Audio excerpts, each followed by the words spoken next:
পৃথিবীতে মায়ের মতো আপনি কেউ হবে না, পৃথিবীতে মায়ের মতো আপনি কেউ হবে না।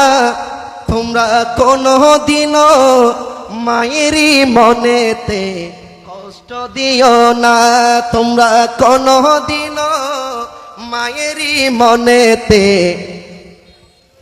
আর জোরে বলুন না, তোমরা কোনদিনও মায়েরই মনেতে, আর জোরে বলুন, তোমরা কোনদিনও মায়েরই মনেতে। কত পাপী আছে যে মাকে কষ্ট দে, মায়ের মনে কষ্ট দিয়ে অভিশাপ নে। কত জনে আছে পাপী মাকে কষ্ট দে, মায়ের মনে কষ্ট দিয়ে অভিশাপ নে।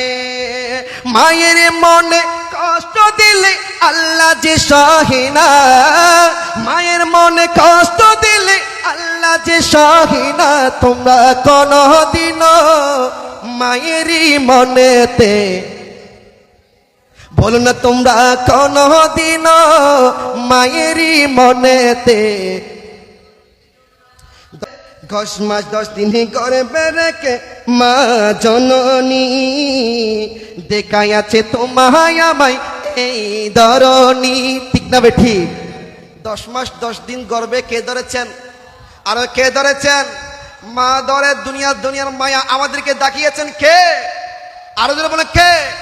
সেই জন্য শায়ের বলে 10 মাসে 10 দিন গর্ভে রেখে মা জননী দেখাই আছে তোমায় আমায় এই ধরনী।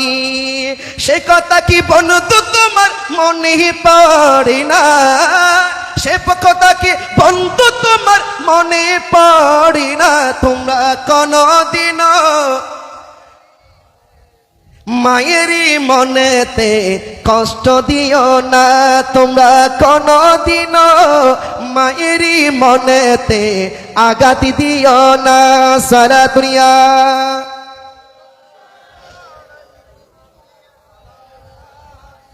আল্লাহ কোরআনে পাকের মধ্যে ইরশাদ করতেছেন, বিসমিল্লাহির রহমানির রহিম, ওয়া বিল ওয়ালিদাইনি হিসানা। আল্লাহ বলেন বান্দা, এই আয়াতের মধ্যে আল্লাহ বলেন বান্দারে, আমি আল্লাহ তোমাদেরকে দুনিয়ার জমিনের মধ্যে প্রেরণ করে আমি আল্লাহ হুকুম দিচ্ছি, নির্দেশ দিচ্ছি, বান্দা তোমরা আমার ইবাদত করো, আমার রিয়াজত করো, আমার ইবাদতের মধ্যে মকবুল মশরুম, আপনার ইবাদতের মধ্যে নিমজ্জিত হয়ে যাও। আমি আল্লাহর ইবাদত করো, আমি আল্লাহর ইবাদতের পরে যাদের খেদমত করবা, যাদের দেখাশোনা করবা, যাদের সেবা করবা, তারা কেউ নয়, আমি আল্লাহ এলান করে দিচ্ছি কোরআনে পাকের মাধ্যমে, ওয়া কাদা রাব্বুকা আল্লা তা'বুদু ইল্লা ইয়াহু ওয়া বিল ওয়ালিদাইনি হিসানা। বান্দা আমি আল্লাহর ইবাদত করো, আমি আল্লাহর ইবাদতের পরে তোমরা তোমাদের জন্মদুখী যারা তোমাদেরকে জন্ম দিয়েছেন, তোমাদেরকে লালন পালন করেছে, তোমাদেরকে নিজে নাকে খাওয়িয়েছে, তোমাদেরকে পোশাক বস্ত্র আর তোমাদের থাকার স্থান শিক্ষায় শিক্ষিত করে, তোমাদের সুশিক্ষায় শিক্ষিত করে, তোমাদেরকে লালন পালন করে, তোমাদেরকে আমি আল্লাহর ইবাদতের জন্য উপযুক্ত করে তুলেছেন। সেই সমস্ত বান্দা তথা তোমাদের মা বাবার খেদমত করো। মা বাবা বলুন না, মা বাবা খেদমত করো। আমরা যারা এখানে এসেছি আমাদের প্রত্যেকের মা বাবা আছে নাই? আরো যদি বলে আছে নাই? কারো মা বিদায় নিয়েছে, কারো বাবা বিদায় নিয়েছে, কারো উভয়জন বিদায় নিয়েছে, কারো আবার মা বাবা দুজনে আছে, দুজনে আছে। প্রত্যেকে মা বাবার থেকে, মা গর্ভে থেকে জন্ম নেয়, ঠিক না বেঠিক? বাবার মাধ্যমে মায়ের গর্ভে আসে, মায়ের গর্ভ থেকে দুনিয়ার জমিনে জন্ম নেয়। আল্লাহ বলেন বান্দারে, আমি আল্লাহ তোমাদেরকে দুনিয়ার জমিনে যাওয়ার জন্য একটা সিস্টেম আমি আল্লাহ জারি করেছি। সেই সিস্টেমটা কি? সিস্টেম হলো তোমাদের প্রথম মায়ের গর্ভে তোমরা থাকবা, সেখান থেকে জন্ম নিবা, নেওয়ার পরে তোমাদের লালন পালন করবে, বুকের দুধ পান করাবে, তোমাদেরকে লালন পালন করে আমি আল্লাহর ইবাদতের উপযুক্ত করে তুলবে। সুবহানাল্লাহ। তারা কারা? মা বাবা। তারা কারা? মা বাবা। প্রত্যেকের মা বাবা আসরা নাই? আছে। আল্লাহ বলেন, আমি আল্লাহর ইবাদত করার জন্য বান্দা তোমাদেরকে বলেছি, আমার ইবাদতের পরে যাদের খেদমত করবা তারা কেউ নয়, তোমাদের জনম দুঃখী মা বাবা। সুবহানাল্লাহ। তো মা ওর খেদমত করার জন্য বলেছেন কে? আরো জোরে বলেন, বলেছেন কে? আল্লাহ বলেন, বান্দা আমি আল্লাহর ইবাদতের পরে যদি মা বাবার খেদমত করো, মা বাবাকে সন্তুষ্ট রাখো, মা বাবার খেদমত করে মা বাবার সেবা করে মা বাবাকে খুশি রাখতে পারো, তাহলে আমি আল্লাহ খুশি হয়ে যাই। আরো জোরে বলুন না। শুধু তাই নয়, এক সাহাবা এসে বললেন, ইয়া রাসূলুল্লাহ, ইয়া হাবিবাল্লাহ, আমার সর্ব উত্তম আচরণ, ভাষা, চরিত্র পাওয়ার একমাত্র হকদারকে? আমার রাসূল বললেন, উম্মুকা, তোমার মা। তোমার? আর তোমার মা। এরপরে বললেন, ক্বালা সুম্মা মান, এরপরে কে? আমার রাসূল বললেন, উম্মুকা, তোমার মা। এরপর আমরা জিজ্ঞেস করলেন, ক্বালা সুম্মা মান, এরপরে কে? আমার রাসূল বললেন, উম্মুকা, তোমার মা। কয়বার বললেন? আর কয়বার বললেন? 3 বার বললেন। আরেকবার জিজ্ঞেস করলেন, ইয়া রাসূলুল্লাহ, এরপরে কে? আমার রাসূল বললেন, আবুকা, তোমার বাবা। তোমার? তাহলে মার কথা কয়বার বললেন? বাবার কথা কয়বার বললেন? ইয়া রাসূলুল্লাহ, আমি যখন জিজ্ঞেস করলাম আমার উত্তম চরিত্র পাওয়ার একমাত্র হকদার কে, আপনি বললেন আমার মা। দ্বিতীয়বার যখন জিজ্ঞেস করলেন তখন বললেন আমার মা। তৃতীয়বার যখন জিজ্ঞেস করলেন তখন বললেন মা। চতুর্থবার যখন জিজ্ঞেস করলাম তখন আপনি বললেন কার কথা? আর কার কথা? বাবার কথা। ইয়া রাসূলুল্লাহ, আমার বুঝে আসে না, আপনি মার কথা 3 বার বললেন কেন, বাবার কথা একবার বললেন কেন?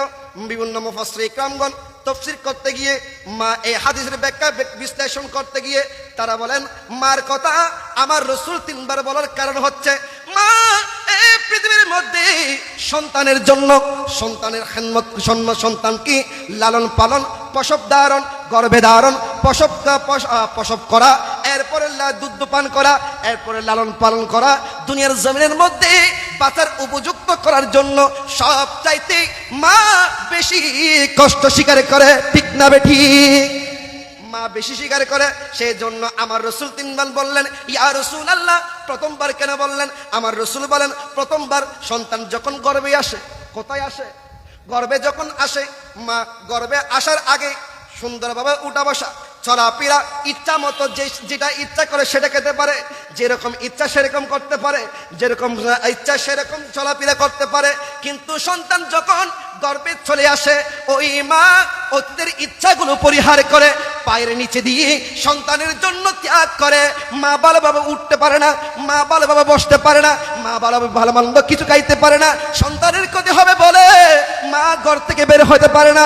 ইয়া রাসূলুল্লাহ, মার কথা কেন বললেন? আমার রাসূল বললেন, মার কথা প্রথমে এই জন্য বললাম, কারণ সন্তানকে মা যেভাবে গর্ভধারণ করে, কষ্ট স্বীকার করে, পৃথিবীর মধ্যে কোনো প্রাণী ওরকম সহ্য করতে পারে না। ঠিক না বেঠিক? সেজন্য আমার রাসূল বললেন, উম্মুখা, তোমার মা। ইয়া রাসূলুল্লাহ, বুঝলাম বাবা গর্ভধারণ করে না, মা গর্ভধারণ করে, মার ইচ্ছাকে পরিহার করে সন্তানের জন্য, কল্যাণের জন্য, যেটা কল্যাণ হয় সেই দিকে ধাবিত হয়ে সন্তানের নিরাপত্তার জন্য ভালোভাবে উঠতে বসতে একটু অ্যালার্ট ভাবে চলে। চলতে চলতে কয় মাস চলে? বলুন না, কয় মাস? 10 মাস। 10 মাস আপনার গর্ভে ধারণ করে। এই 10 মাস পর্যন্ত মা নিজের ইচ্ছাকে পরিহার করে সন্তানের কল্যাণার্থে কোরআন তেলাওয়াত করে, নামাজ পড়ে, তাসবিহ তাহলিল পড়ে, আপনার রাসূলের উপর দুরূদ পড়ে। বিভিন্ন মুফাসসির ইকরামগণ বলেন, কোন সন্তানকে যদি মা গর্ভে নিয়ে কোরআন তেলাওয়াত করে, নামাজ পড়ে, আপনার অঙ্ক করে, ইংরেজি পড়ে, বাংলা পড়ে, শিক্ষায় শিক্ষিত হয়, স্টাডি করে, তাহলে সেই সন্তান গর্ভে যে সন্তান থাকবে সেই সন্তানও শিক্ষিত হবে। সেই সন্তানও, বলুন না, সেই সন্তানও শিক্ষিত হবে। আপনি দেখেন না আব্দুল কাদের জিলানীর ঘটনা, ইনি মায়ের গর্ভে থেকে কয় ফারা মুখস্থ করেছেন? 18 ফারা। কয় ফারা? 18 ফারা। এই 18 ফারা থেকে গর্ভে যখন ছিলেন উম্মুল হায়ের ফাতেমা, তিনি আব্দুল কাদের জিলানীর মা বেশি বেশি কোরআন তেলাওয়াত করতেন। 18 পারা যেগুলো কোরআন তেলাওয়াত করেছেন, সেই 18 পারা কোরআন তেলাওয়াত গর্ভের মধ্যে মুখস্থ করে নিয়েছেন। আর জোরে বলুন না। তাহলে মা যেটা করে, মা যদি স্টার জলসা দেখে টিভি দেখে, মা যদি নাচ গান দেখে, বেহায়াপনা দেখে, সেই সন্তান যেই সন্তানকে গর্ভে ধারণ করেছে সেই সন্তানও নাচ গান মারহা হবে, বেহায়াপনা মার্কা হবে, আল্লাহওয়ালা হবে না, আল্লাহওয়ালা হবে না। আর যেই মা সন্তান গর্ভে আসার সাথে সাথে পর্দা করে, নামাজ পড়ে, তসবিহ পড়ে, আল্লাহর জিকির করে, রাসূলের উপর দরুদ পড়ে, সেই মা থেকে যে সন্তান জন্ম নেবে সেই সন্তানও ওলিউল্লাহ হয়ে যায়। সুবহানাল্লাহ, সালাতুন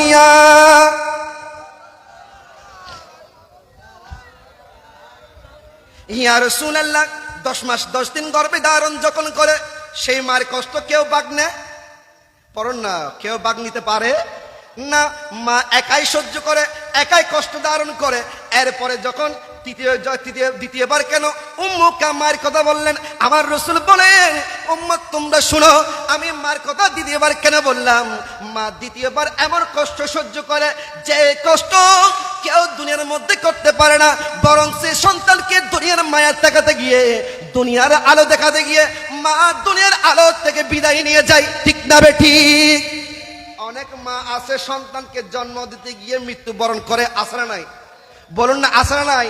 অনেক হসপিটালের মধ্যে সন্তানকে প্রসব করতে গিয়ে মা মারা গিয়েছে, সন্তান জীবিত।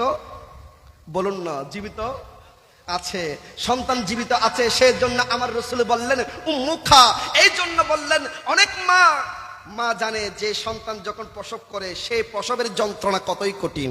ঠিক না বেঠিক? মায়েরই পাদতলে, মায়েরই পাদতলে সন্তানের জান্নাতে মিলি, একথা মোদের রাসূল বলে, একথা মোদের রাসূল বলে। সালাতুন ইয়া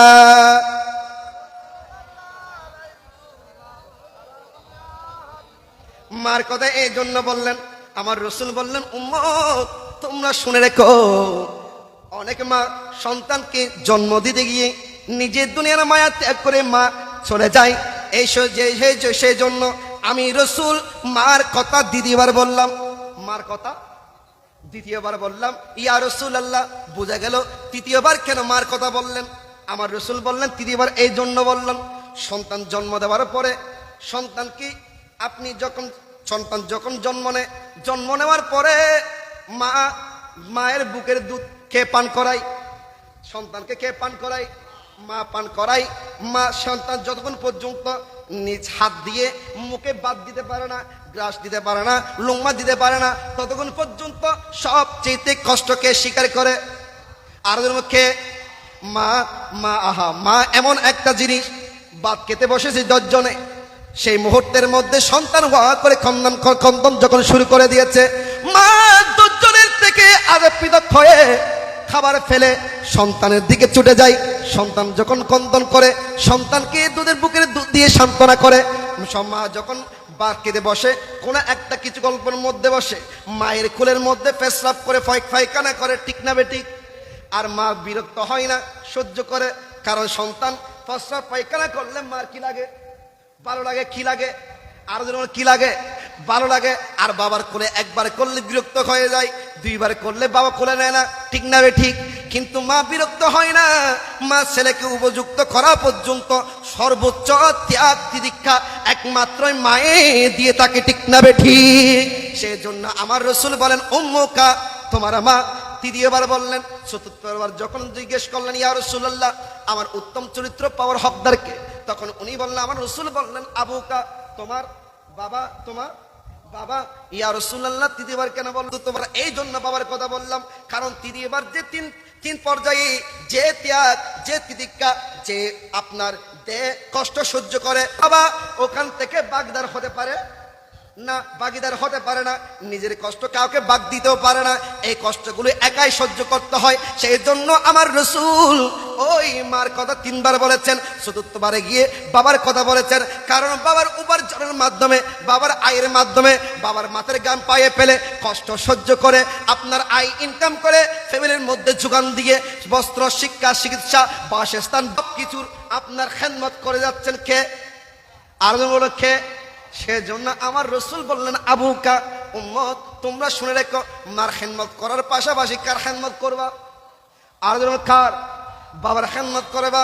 আমার এক সাহাবা এসে বললেন, ইয়া রাসূলুল্লাহ, যদি আমি বাবার খেদমত করতে পারি নাই, মার খেদমত করতে পারি নাই, কিন্তু আমার আচরণে, আমার চরিত্রের মাধ্যমে, আমার ব্যবহারে আমার মা কষ্ট পেয়েছে, আমার বাবা কষ্ট পেয়েছে, কষ্ট নিয়ে তারা দুনিয়ার মায়া ত্যাগ করে কবরে গিয়েছে। কোথায়? আরেকজন বলুন না কোথায়? এমন এমন ঘটনা এই জমিনের মধ্যে ঘটতেছে কিনা? বলুন না ঘটে কিনা? অনেক মা আছে, সন্তান মাকে লাথি মেরেছে, প্রহার করেছে, আঘাত দিয়েছে, গালি দিয়েছে, গালমন্দ করেছে, বাদ থেকে দূরে থেকেছে, আসলে আপনার হেলমত করে নাই, মাকে কষ্ট দিয়েছে, বাবাকে কষ্ট দিয়েছে। মা আল্লাহ যখন তাদের হায়াতের বাজেট যখন শেষ করে দিয়েছে, মালাকুল মউত এসে যখন জান কবজ করে নিয়েছে, তাদেরকে যখন খবরে দিয়ে আসার পরে ছেলে বুঝতে পারলো, হায় রে, আমার মা আমার বাবা আমার কাছে থাকার সত্ত্বেও আমি মা বাবার খেদমত করি নাই, বাবার খেদমত করি নাই।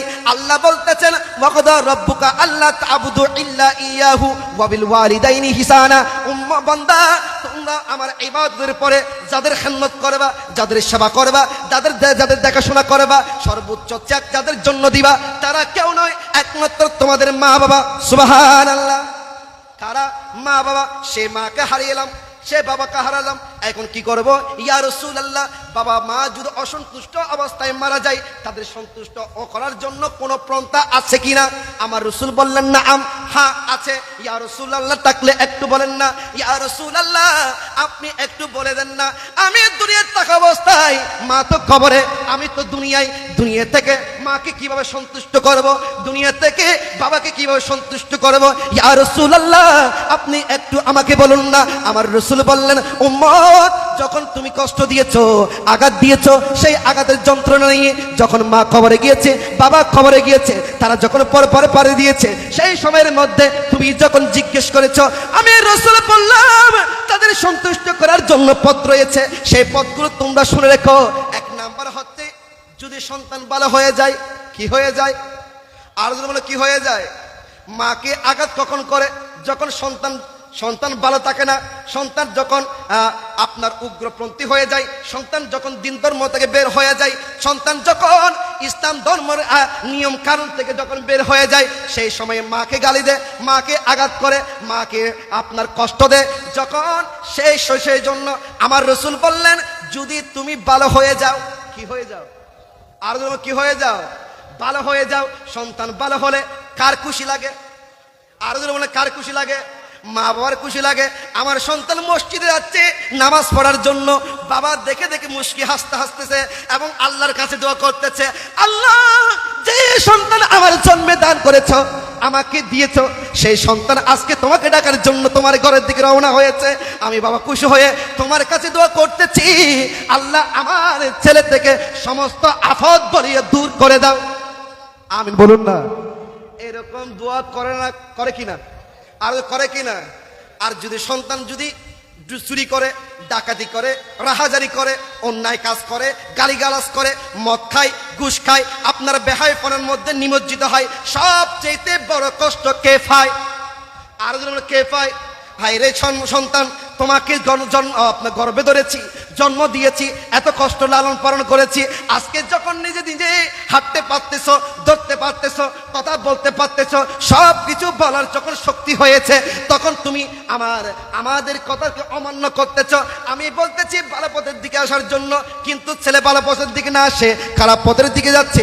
আমি বলতেছি ভালো সঙ্গ, ভালোদের সাথে সাজার জন্য, সেই ছেলে ভালো সন্তানদের সাথে না হেঁটে, যারা গুন্ডা করে, যারা মাস্তানি করে, যারা ইফটিজিং করে, যারা বেহায়না পরে করে, যারা সন্ত্রাসী করে, সেই সমস্ত ব্যক্তিদের সাথে যখন হাঁটে, মা বেশি কষ্ট পায়, শুধু মা নয়, বাবাও কষ্ট পায়, ঠিক না বেঠিক?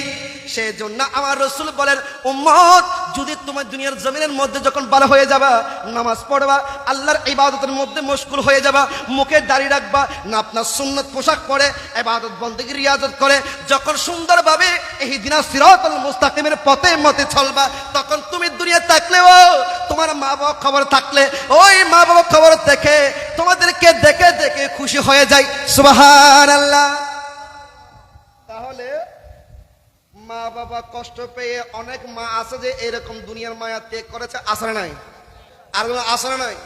বাবা কষ্ট পেয়ে দুনিয়ার মায়া ত্যাগ করেছে, আসলে নাই? আছে। আহা, যারা মা হারিয়েছে তারা বুঝে মা জি কি জিনিস। যে বাবা হারিয়েছে সে বুঝে বাবা কি জিনিস। মাতার ছায়া যখন চলে যায় রোদের ফখরে, সে জলে পুরে ছাই হয়ে যায়, ঠিক না বেটি? গার্জিয়ান না থাকলে আপনি লাতের কাঁঠাল হয়ে যান। সমাজের মধ্যে আপনাকে কোন একটা কথা বলতে দ্বিধাবোধ করবে কখন? যখন আপনার গার্জিয়ান ঠিক থাকবে, ঠিক না বেটি? আর আপনার গার্জিয়ান যখন ঠিক থাকবে না, তখন আপনি লাতের কাঁঠাল হয়ে যাবেন। আপনার কথাকে কেউ মান্য করবে? বলুন না, মান্য করবে? সেই জন্য মা বাবা যতই কিছু চোখ না কেন, মা বাবা অনেক নিয়ামত। সুবহানাল্লাহ বলুন। মা বাবা অনেক নিয়ামত, সেই জন্য মা বাবার খেদমত করার দরকার আছে নাই? আর আসলে নাই? আল্লাহ আমাদেরকে কবুল করে সবাই আমিন। দিদি এবার যখন জিজ্ঞেস করলেন ইয়া রাসূলুল্লাহ এরপরে কে, তখন বলে যে তোমাদের মা বাবার মায়ের বান্ধবী বন্ধু আসলে নাই, বাবার বন্ধু বান্ধব আসলে নাই। তুমি যদি বাবার বন্ধুদের সাথে বন্ধুর সাথে ভালো আচরণ করো, সুন্দর আচরণ করো, তাহলে সেই বাবার বন্ধুর সাথে উত্তম আচরণ করার কারণে তোমাদের বাবা তোমাদের মাও খুশি হয়ে যায়। কি হয়ে যায়? আর কি হয়ে যায়? খুশি হয়ে যায়।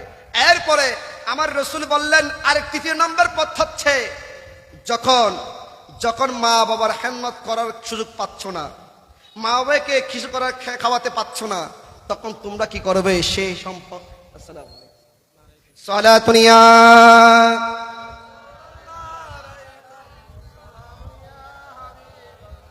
সালাতুনিয়া রাসূলুল্লাহ।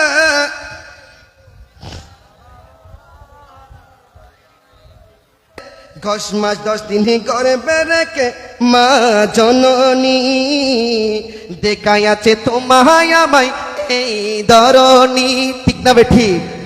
10 মাস 10 দিন গর্ভে কে ধরেছেন? আর কে ধরেছেন? মা ধরে দুনিয়ার মায়া আমাদেরকে দেখিয়েছেন কে? আরো জোরে বলে কে? সেই জন্য শায়ের বলে 10 মাসে 10 দিন গর্ভে রেখে মা জননী দেখাইয়াছে তোমায় আমায় এই ধরনী। সে কথা কি বন্ধু তোমার মনে পড়ে না? সে কথা কি বন্ধু তোমার মনে পড়ে না? তোমরা কোনদিন মায়েরই মনেতে কষ্ট দিও না, তোমরা কোনদিন মায়েরই মনেতে আঘাত দিও না। সালাতুনিয়া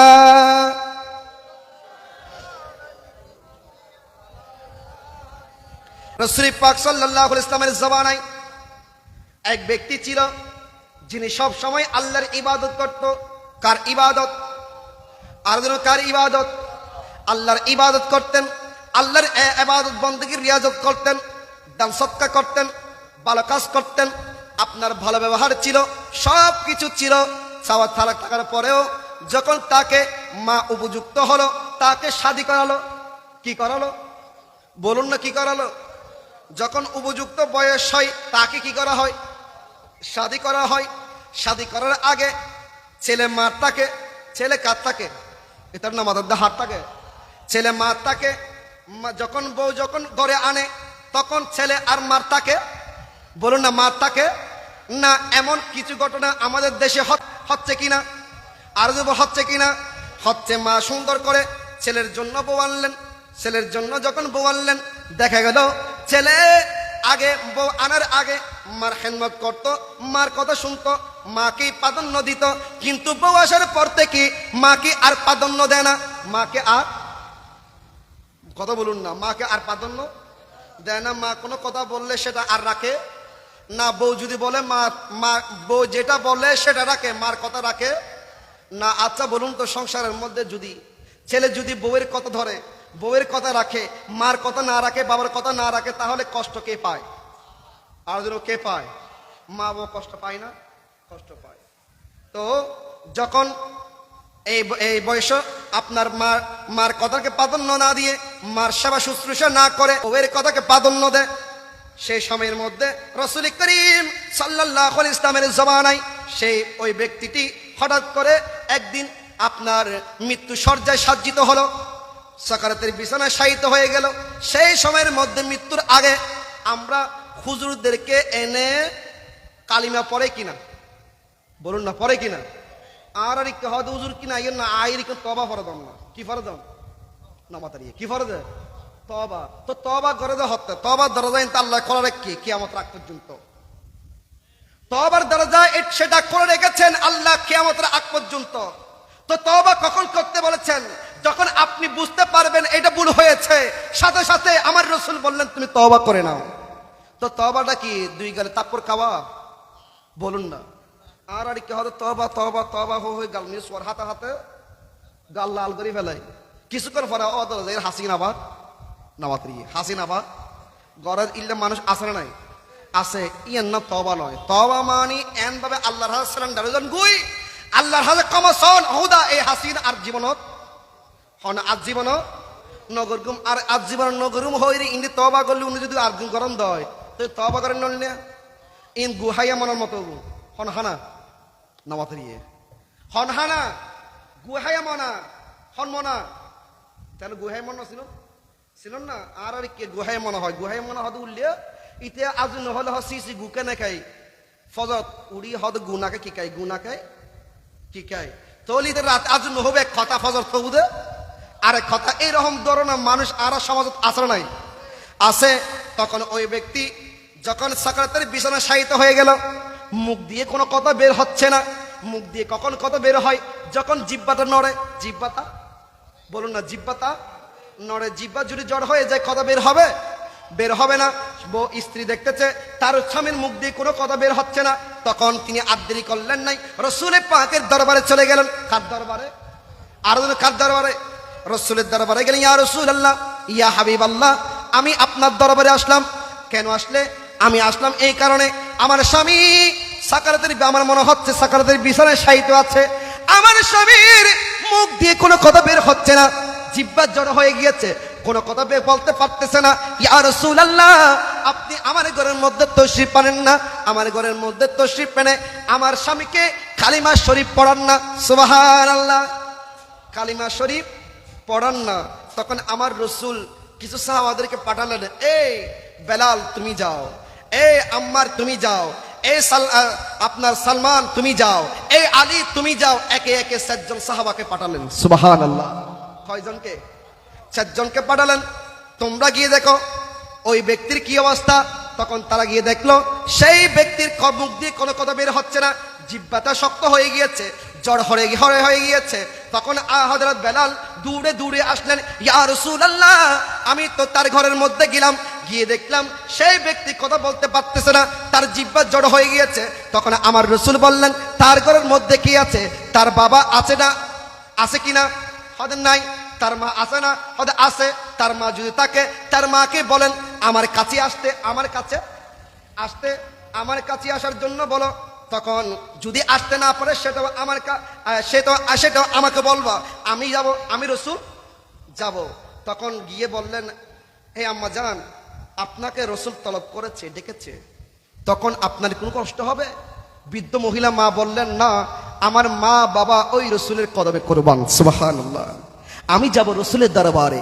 তখন উনি লাঠির উপর ভর দিয়ে আস্তে আস্তে আস্তে মদিনা শরীফে আমার রাসূলের দরবারে চলে আসলেন। সুবহানাল্লাহ, আমার রাসূলকে সামনে এসে আসসালাতু ওয়াসসালামু আলাইকা সাইয়্যিদি ইয়া রাসূলুল্লাহ, আসসালাতু ওয়াসসালামু আলাইকা সাইয়্যিদি ইয়া হাবিবাল্লাহ। আমার রাসূলকে সালাম দেওয়ার পরে আমার রাসূল জিজ্ঞেস করলেন, এ মা, তোমার সন্তান যে এখন সাকারাতের বিছানায় আছে, সেই সন্তান সম্পর্কে তুমি আমাকে কিছু বলো। আমি প্রশ্ন করব, তুমি উত্তর দিবা, তবে মিথ্যা কথা বলবে। বলুন না, মিথ্যা কথা বলবে না? মিথ্যা বলবো না, কারণ মিথ্যা বললে আমার কাছে আল্লাহর পক্ষ থেকে ওহী আসে। কি আসে? বলুন না, কি আসে? কেউ যদি মিথ্যা বলে আল্লাহ সঙ্গে সঙ্গে সাথে সাথে জিব্রাইলের মাধ্যমে ওহী পাঠিয়ে আমার রাসূলকে এলান করে দেন সেই ব্যক্তি মিথ্যা বলতেছে। ঠিক না বে ঠিক? আমার রাসূল বললেন, মিথ্যা বলিও না, আমি জিজ্ঞেস করব, তুমি সত্য কথা বলবা। আচ্ছা বলো তো, সেই সন্তান কেমন ছিল? সেই সন্তান কেমন ছিল? মা বললেন, আমার সন্তানের মতো এমন একটা সন্তানও নেই। বলুন না, আমার সন্তানও আমার সন্তান আল্লাহওয়ালা ছিল। আমার সন্তান নামাজি ছিল, আমার সন্তান ফরহাজগার ছিল, আমার সন্তান দানবীর ছিল, তো সব কিছু ভালো থাকলে আজকে তোমার এই ছেলের এই অবস্থা কেন? আমাকে বলো, তোমার ছেলে তোমাকে কোনো কষ্ট দিয়েছে? চুপ রইলেন। মা কোনো আনসার দিচ্ছে না। আমার রাসূল জিজ্ঞেস করলেন, মা তুমি সত্য কথা বলো, তোমাকে কোনো কষ্ট দিয়েছে কিনা, তুমি মনে কষ্ট পেয়েছো কিনা? মা খন্দন করে বলে উঠল, হুজুর আমি আমার সন্তানকে বেশি মহব্বত করতাম, বেশি ভালোবাসতাম, আমার সন্তানও আমাকে মহব্বত করতে ভালোবাসতো। আমার সন্তানের জন্য যখন বউ আনলাম, সে আনার পর থেকে আমার সন্তান বউকে প্রাধান্য দিয়ে আমাকে তুচ্ছ করে, আমাকে তেমন মূল্যায়ন করে না। সেই জন্য মা বউয়ের কথাকে যখন প্রাধান্য দেয়, মার কথাকে যখন অমান্য করে, আমি মা কি পাই? বলুন না কি পাই? কষ্ট পাই। সেই কষ্টর ভিতরে আঘাত রয়েছে। তখন আমার রাসূল বললেন, তুমি তোমার সন্তানকে ক্ষমা করে দাও। কি করে দাও? ক্ষমা করে দাও। মা চুপ রইলেন। আমার রাসূল বললেন, বেলাল কাঠ নিয়ে এসো, কাঠ সংগ্রহ করে আগুন জ্বালিয়ে দাও। কি দাও? আগুন জ্বালিয়ে দাও এবং আগুনের মধ্যে ওই ব্যক্তিকে নিক্ষেপ করো, ওই ব্যক্তিকে নিক্ষেপ করো। আচ্ছা বলুন তো, মা বাবার সামনে যদি সন্তানকে আগুনে জ্বালাই, মা বাবার মনে কি বরদাস্ত করে? বলুন না করে? করে না, করে না। তখন আমার রাসূল বললেন, আগুন জ্বালিয়ে দাও। মা বললেন, হুজুর আগুন, আমার ছেলেকে আগুনে জ্বালিয়েন। বলুন না, আগুনে জ্বালিয়েন না, আমার ছেলেকে কষ্ট দিয়েন না। আমি আমার ছেলেকে মাফ করে দিয়েছি, আমি আমার ছেলেকে মাফ করে দিয়েছি। সাথে সাথে আমার রাসূল বললেন, এই সাহাবা তোমরা গিয়ে দেখো তার জিহ্বা নরম হয়েছে কিনা। সুবহানাল্লাহ। তারা গিয়ে দেখলো ওই ব্যক্তি সাথে সাথে লা ইলাহা ইল্লাল্লাহু মুহাম্মাদুর রাসূলুল্লাহ সাল্লাল্লাহু আলাইহি ওয়াসাল্লাম এইভাবে বড় বড় করে কালিমা পড়তে লাগলো। তাহলে জ্বর হওয়ার অন্যতম কারণটা কি? মাকে কষ্ট দেওয়া। মাকে কি দেওয়া? কষ্ট দেওয়া। সাকারাতের বিছানায় কষ্ট পাচ্ছে একমাত্র কাকে কষ্ট দেওয়ার কারণে, আর যেন কাকে? মাকে কষ্ট দেওয়ার কারণে। তখন আমার রাসূল সেখানে কাফন এবং দাফনে শরীক হলেন, তাকে দাফন করলেন। দাফন করে কবরে দাঁড়িয়ে আমার রাসূল বললেন, সাহাবা শুনো, যদি কোনো ব্যক্তি মাকে কষ্ট দেয় তাহলে তার জন্য লানত, তার জন্য তার লানত, আল্লাহর লানত। সেজন্য কেউ মাকে কষ্ট দিবে না। সে ব্যক্তিটির নাম হলো আলকামা। সে ব্যক্তিটির নাম কি? আলকামা। আল্লাহ ওয়ালা থাকা সত্ত্বেও, নামাজি থাকা সত্ত্বেও, দানবীর থাকা সত্ত্বেও, ইবাদত করেন থাকা সত্ত্বেও, কিন্তু একটা কারণে আজকে সাকারাতের বিছানায় মুখ দিয়ে কালিমা বের হচ্ছে না, সেটা হচ্ছে মাকে কষ্ট দেওয়ার কারণে। তাহলে আমরা মাকে কষ্ট দিব? আর মাকে কষ্ট দিব? মাকে কখনো কষ্ট দিব না। সেজন্য আমরা মাকে কষ্ট দিব না। যতটুকু পারি মার খেদমত করবো, মার সেবা করবো। আল্লাহ আমাদেরকে, আল্লাহ যে বলেন ওয়াকাদা রাব্বুকা আল্লা তা'বুদু ইল্লা ইয়্যাহু ওয়া বিল ওয়ালিদাইনি ইহসানা, মার খেদমত করার জন্য বলেছেন কে? আর জন্য বলেছেন কে? আল্লাহ। সেই মার খেদমত করে আল্লাহর সন্তুষ্ট অর্জন করে জান্নাত অর্জন করার আল্লাহ আমাদেরকে তৌফিক দান করুন। সবাই আমিন। ওয়া আখিরি দাওয়ানা আলহামদুলিল্লাহি রাব্বিল আলামিন। আসসালামু আলাইকুম ওয়া রাহমাতুল্লাহি ওয়া বারাকাতুহু।